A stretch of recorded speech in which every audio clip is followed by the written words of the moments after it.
আসসালামু আলাইকুম। জীবনে এরকম অনেক ঘটনা ঘটে যেটা অনেক সময় নিজের নিয়ন্ত্রণে থাকে না। যেমন আপনি ব্যবসায় অনেক লস করেছেন বা নানান কারণে জীবনে অনেক হেরে গেছেন। কিন্তু এখন কি করবেন? এটা একটা বিরাট প্রশ্ন। কি করব আমি? কোথায় যাব? কার কাছে যাব? কিভাবে আবার ঘুরে দাঁড়াবো? অনেক সময় মেন্টাল ব্রেকডাউন করে অনেকে এরকম পরিস্থিতিতে আত্মহত্যার সিদ্ধান্ত নেয়। এরকম আমি অনেক কেস দেখেছি। প্রথম কথা হচ্ছে আত্মহত্যার সিদ্ধান্তটা চরম ভুল। এটা করা যাবে না। কারণ জীবনের যে কোনো অবস্থাতে এসে, যে কোনো খারাপ পরিস্থিতিতে এসেও আবার ঘুরে দাঁড়ানো যায়, এরকম লাখো হাজারো উদাহরণ আছে। সেটা আপনিও পারবেন। আর আপনি তো একা মরে গেলে হবে না। আপনার পরিবার, আপনার সন্তান, আপনার বাবা মা, তাদের কি হবে? এমনও তো হতে পারে যে আপনি বেঁচে থেকে এমন একটা নতুন জীবন পেলেন যে সারা পৃথিবী একদিন অবাক হয়ে যাবে আপনি এমন কিছু করে ফেলেছেন। সো এরকম পরিস্থিতিতে জীবনে অনেক ব্যবসা করতে গিয়ে লস করেছেন বা কোনো ভুল সিদ্ধান্তের কারণে লস করেছেন, শেয়ার বাজারে লস, এরকম অনেক কিছু হয় আমাদের লাইফে। বা ভুল অনেক সময় নানান ভুল প্রজেক্টে ইনভেস্ট করে লস করা হয়। কাউকে হয়তো ধার দিয়েছেন, টাকা ফেরত পাচ্ছেন না, এরকম নানান ঘটনা ঘটে লাইফে। বা ব্যবসা করতে দিয়েছেন, উনি বলছেন লস হয়ে গেছে, আপনার কোনো দোষ নাই, কিন্তু আপনি না বুঝেই হয়তো তাকে টাকাটা তুলে দিয়েছেন। সেসব ক্ষেত্রে আপনি কি করবেন? প্রথমে যে কাজটা করতে হবে সেটা হচ্ছে একটা লিস্ট করতে হবে যে আমার কি কি ভুল ছিল এখানে। এটা একদম প্রথম কাজ, যে আমার কি প্ল্যানিংয়ে ভুল ছিল, আমার কি এখানে যাওয়াটার সব ভুল ছিল, আমার কি ইগোর কারণে এই প্রবলেমটা হয়েছে। অনেক সময় হয় অনেক চালু ব্যবসা শুধুমাত্র ইগোর কারণে ধ্বংস হয়ে যেতে দেখেছি আমি। ইগো আর কিচ্ছু না। ব্যবসায় ইগোটা বাদ দিতে হবে। জিদ দরকার, ইগো না, জিদ। এবং সেটা নিজের ভেতরে লালন করতে হবে। ইগোটা তো আমরা প্রকাশ করে ফেলি। ইগো আপনার থাকবে, কিন্তু সেটা প্রকাশ করতে জানান না, সেটা দেখানোর অনেক জায়গা আছে। সো ওই তালিকাটা করেন যে আমার কি এখানে যেভাবে যে পদ্ধতিতে আমি টাকা দিয়েছি সেটা ভুল ছিল, প্রোডাক্ট নির্বাচনটা ভুল ছিল, ম্যানেজমেন্টের দুর্বলতা ছিল, সঠিক টিম পাই নাই, এইটা লিস্ট ডাউন করেন আগে।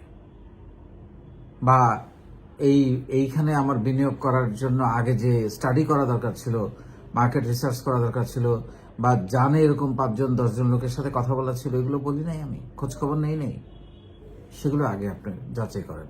বা যে প্রোডাক্ট বা সার্ভিসের জন্য আপনি এখন নেমেছেন সেটা হয়তো সেটার উপযোগিতা এখন আর নাই, হয়তো একসময় ছিল। এগুলো একটু অ্যানালাইসিস করেন আগে। তারপরে আবার দুইটা সিনারিও তৈরি হয় আপনি যখন লস করেন। একটা সিনারিও হচ্ছে যে আপনি এতটাই লস করেছেন যে আপনার কিছু ঋণ হয়ে গেছে। আর আরেকটা হচ্ছে আপনি একাই আপনার টাকা খুইয়েছেন, কোনো ঋণ নাই, মানে আপনি 0 পয়েন্টে আছেন। 0 পয়েন্টটা অনেক ফেভারেবল, কারণ ওই জায়গা থেকে চাইলে আবার শুরু করা যায়। ধরে নেন আপনি আগে কিছুই করেন নাই, শুধু অভিজ্ঞতাগুলোকে সাথে নিয়ে আসেন, এখন আপনি আবার শুরু করেন। আর যদি আপনি ঋণে থাকেন, ঋণের বোঝা দুইভাবে টানা যেতে পারে। একটা, যদি আপনার কোনো স্থাবর বা কোনো স্থায়ী সম্পদ, স্বর্ণ অলংকার বা জমি পড়ে থাকে, একদম কোনো রকম দুশ্চিন্তা না করে, বা আপনি হারাই ফেলতেছেন, আমার শেষ অবলম্বন একটুকু জমি বা একটুকু সোনা, স্বর্ণ বা একটুকু সম্পদ আমার ছিল, এটা আমার বিক্রি করে আমার ঋণ শোধ করতে হবে, করে ফেলেন। জাস্ট বিক্রি করে ঋণ শোধ করে ফেলেন। কারণ দুইটা টেনশন একসাথে নেওয়া যায় না। একটা তো লসের টেনশন, আবার আরেকটা হলো পাওনাদারের টেনশন। দুইটা টেনশন একসাথে নেওয়া যায় না। তখন আপনি আপনার জন্য যে কাজ করবেন, আগে আপনি জিরোতে আসেন, ওই ঋণটা শোধ করে আপনি জিরোতে এসে আবার নতুন করে শুরু করেন। আবার জমি হবে, আবার স্বর্ণ হবে, আবার আপনি যে সম্পদ হারিয়েছেন সেটা হবে একদিন। এটা নিয়ে সম্পদ, এটা কোনো বিষয় না। সম্পদ নিয়ে বেশি হাহাকার করলে তার সম্পদ থাকে না। সম্পদ হবে একদিন, আপনি না চাইলেও একদিন হয়ে যাবে। তাহলে এটা হলো একটা সিনারিও, জিরোতে এসে এবার আপনি আবার নতুন করে শুরু করেন। আপনি যদি শুরু না করেন, আপনি যদি চিন্তা করেন আমাকে দিয়ে ব্যবসা হবে না বা আমাকে দিয়ে এটা হবে না, হ্যাঁ, অনেক সময় আপনি সিকিউরড কোনো কাজেও যেতে পারেন, যদি মনে করেন যে এটা দিয়ে আর হচ্ছে না। কিন্তু আমি মনে করি না হওয়ার কোনো কারণ নেই। একটা মানুষ চাইলে যে কোনো বয়সে যে কোনো পরিস্থিতিতে আবার শুরু করতে পারে। সবার আগে চিন্তা করেন যে এই যে আপনি ভুল করলেন, লস করলেন, হারালেন, এর মধ্যে দিয়ে আপনি কি কি অভিজ্ঞতা অর্জন করেছেন সেটাকে চিন্তা করেন।